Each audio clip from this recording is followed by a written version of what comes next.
ഞാൻ എൻ്റെ ജീവിതത്തിൽ ആദ്യമായിട്ട് തേനെല്ലിക്ക കഴിക്കുന്നത് വയനാട് പോയപ്പോഴാണ് കേട്ടോ. അന്ന് എനിക്ക് നന്നായിട്ട് ഇഷ്ടപ്പെട്ടു.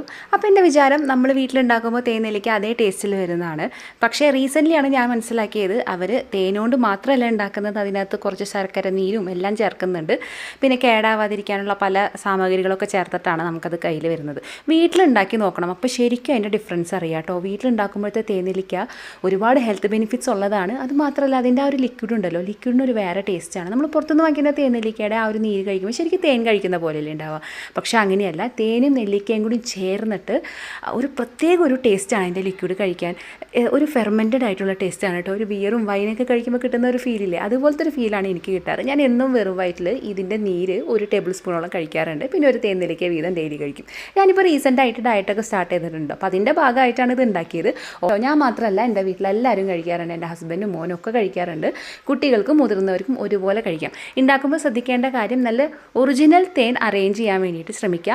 ശർക്കര ചേർത്തിട്ടുള്ള തേനൊക്കെ ഇപ്പോൾ വരുന്നുണ്ട്. ഒരു 1/4 kg നെല്ലിക്കയാണ് ഞാൻ ഇപ്പോൾ എടുത്തിട്ടുള്ളത്. നെല്ലിക്ക ഒരു 2-3 പ്രാവശ്യം നന്നായിട്ട് കഴുകിയതിന് ശേഷം വെള്ളം വാലാനായിട്ട് വെക്കുക. ഇനി ഒരു ഡ്രൈ ആയിട്ടുള്ള പ്ലേറ്റ് എടുത്തിട്ട് അതിൻ്റെ മേലെ ഒരു ക്ലോത്ത് നമുക്ക് വെക്കണം. ഇത് സെറ്റാക്കി വെച്ചതിന് ശേഷം നമുക്ക് തേനെല്ലിക്ക പ്രിപ്പയർ ചെയ്യാൻ തുടങ്ങാം. അപ്പോൾ അതിന് വേണ്ടിയിട്ട് ഞാൻ എടുത്തിട്ടുള്ളത് ഒരു ഇഡ്ഡലി ചെമ്പാണ്. ഇഡ്ഡലി ചെമ്പിനകത്ത് ഒരു 2 കപ്പ് വെള്ളം ഒഴിച്ചിട്ട് അതിൻ്റെ ഒപ്പം തന്നെ നമുക്ക് ഇതുപോലത്തെ ഹോൾസ് ഉള്ള ട്രേ കിട്ടുമല്ലോ, അത് ഇറക്കി വെച്ചിട്ട് അതിൻ്റെ മേലെ നെല്ലിക്ക നിരത്തി വെച്ച് കൊടുക്കുക. എന്നിട്ട് ഒരു 5 മിനിറ്റ് കുക്ക് ചെയ്തെടുക്കുക. ഓവർ കുക്ക് ആവാൻ പാടില്ല. ലോ ഫ്ലെയിമിൽ ഒരു 3 മുതൽ 5 മിനിറ്റ് വരെ കുക്ക് ചെയ്തെടുത്താൽ മതി. നെല്ലിക്ക ജസ്റ്റ് ഒന്ന് വെന്ത് കിട്ടാനേ പാടുള്ളൂ.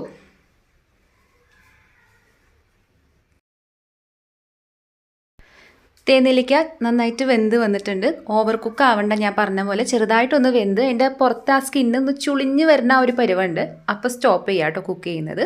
അതിന് ശേഷം നമ്മൾ ആ ഡ്രൈ ആയിട്ട് വെച്ചിട്ടുള്ള ആ ഒരു ക്ലോത്തില്ലേ, അതിനകത്ത് ഇത് നിരത്തി വെച്ച് കൊടുത്തിട്ട് അതിൻ്റെ ആ ഒരു പുറത്തുള്ള ആ ഒരു ഈർപ്പൊക്കെ പോവാനായിട്ട് വെയിറ്റ് ചെയ്യുക. അതിനുശേഷം നന്നായിട്ട് ചൂടാറിയതിന് ശേഷം നമ്മൾ ഒരു ഭരണിക്കകത്ത് ഇട്ട് കൊടുക്കുക. എൻ്റെ കയ്യിൽ ഇപ്പോൾ ഇതുപോലത്തെ ഒരു ചില്ലിൻ്റെ വളരെ ക്യൂട്ടായിട്ടുള്ളൊരു ഭരണിയാണ് ഉള്ളത്. അപ്പോൾ അതിനകത്ത് ഞാൻ നെല്ലിക്ക ഇട്ട് കൊടുത്തതിന് ശേഷം തേൻ ഡയറക്റ്റായിട്ട് ഒഴിച്ചു കൊടുക്കുകയാണ്. ഇത് ഞാൻ പറഞ്ഞ് ഏൽപ്പിച്ചിട്ട് വരുത്തിച്ച തേനാണ് കേട്ടോ, ഒറിജിനൽ തേനാണ്. അപ്പോൾ ഒറിജിനൽ തേൻ അറേഞ്ച് ചെയ്യാനായിട്ട് നോക്കുക, അപ്പോഴാണ് നമുക്കതിൻ്റെ ആ ഒരു ഗുണം നല്ലോണം കിട്ടുള്ളൂ. അപ്പോൾ തേൻ നന്നായിട്ട് തന്നെ ചേർത്ത് കൊടുക്കുന്നുണ്ട്. ഇതുണ്ടാക്കുമ്പോൾ ഉണ്ടല്ലോ, നമ്മൾ ശ്രദ്ധിക്കേണ്ട ഒരു കാര്യം എന്താണെന്ന് വെച്ചാൽ, നെല്ലിക്ക നമ്മൾ ആവിയിൽ പുഴുങ്ങിയാണല്ലോ എടുക്കുന്നത്. അപ്പോൾ അതിൻ്റെ ചൂട് കംപ്ലീറ്റ് ആയിട്ട് പോകാനായിട്ട് കുറച്ച് നേരം നമ്മൾ വെയിറ്റ് ചെയ്യുക. അതുപോലെ അതിൻ്റെ പുറത്തൊക്കെയുള്ള ആ ഒരു ഈർപ്പൊക്കെ തുണി വെച്ച് നന്നായിട്ട് തുടച്ചെടുക്കുക. എന്നിട്ട് അതിന് ശേഷം മാത്രം നമ്മൾ തേൻ ഒഴിച്ചിട്ട് മിക്സ് ചെയ്യുക. അപ്പോൾ ഭരണി നമ്മൾ അടച്ചിട്ട് നോർമൽ റൂം ടെമ്പറേച്ചറിൽ വെക്കാം. ഞാൻ 1 മാസത്തോളം വരെ വെക്കാറുണ്ട് കേട്ടോ. അപ്പോൾ ശരിക്കും ആ നെല്ലിക്കൊക്കെ നന്നായിട്ട് അങ്ങോട്ട് ആ തേനൊക്കെ വലിച്ചെടുത്ത്, ഇപ്പോൾ നോക്കിക്കഴിഞ്ഞാൽ ഭരണിയിൽ ടൈറ്റ് ആയിട്ടല്ലേ ഇരിക്കുന്നത്, ഒന്ന് ലൂസാവും സംഭവം.